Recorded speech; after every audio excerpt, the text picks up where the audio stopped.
जय देव जय पत्नी माते सौपत्नी माते तुझे अवगुण पाता शरण मी येते जय देवी जय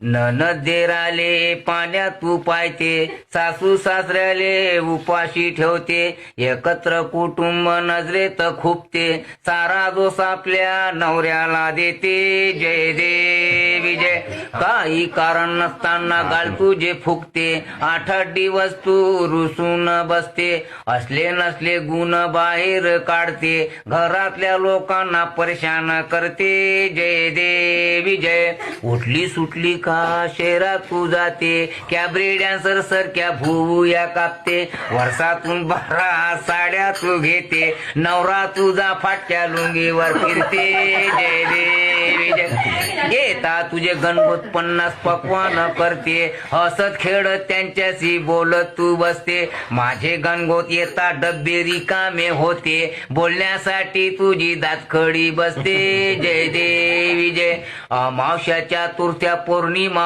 असते उपास तापास साऱ्या वर्षभर करते बुवाबाजीवर विश्वास ठेवते अंधश्रद्धेला खतपाणी घालते जय देवी जय अफाट महिमा तुझी गायला नाही पुरत लिहितो म्हणलं तर कागद नाही उरत आयुष्य सारे जगलो मी झुरत पुढल्या जन्मी तरी दाखवू नको सुरत जय देव घालिंग लोटांगण फसवलं नांदक्यानं नांदकी म्हणतो आता मले काय देणं घेणं मी फक्त तुम्हाला मुलगी दाखवली हुंडा भेटला भरमसाठ म्हणून तुम्ही केली आजकालच्या पोरी अशा सापडत तुम्हाला विचारून पहा तुम्ही आसाराम रहीम बाबा हरे राम राम राम राम राम हरे हरे मरणापेक्षा पेच खोटा झाला भाऊ रे जय देव प्रसाद घ्या थांबा बंद नका करू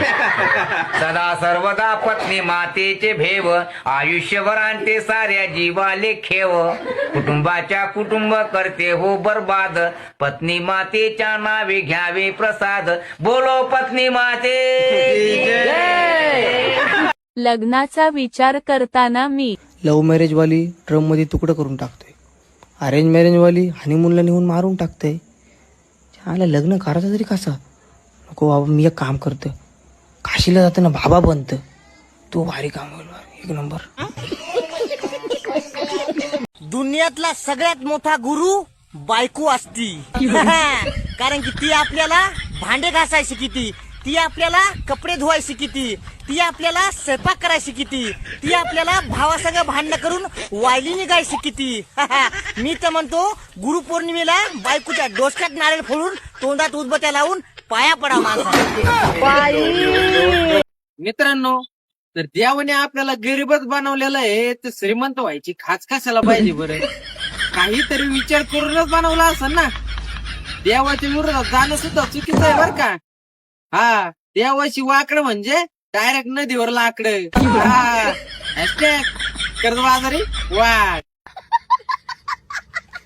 मायला कुत्र्याची जिंदगी लय भारी वा काही म्हणा ना त्याला घराचं टेन्शन ना दाराचं टेन्शन घरात काय लागते ना हप्ते भरायचं टेन्शन ना त्याला कोणतं लाईट बिल येणार मायला ना गर्लफ्रेंडचं टेन्शन गर्लफ्रेंड बोलली काय नाही बोलली काय काही घेणं देणं नाही आणि रोज एका कुत्रीला घेऊन फिरते मायला लईच भारी लाईफ आहे त्याची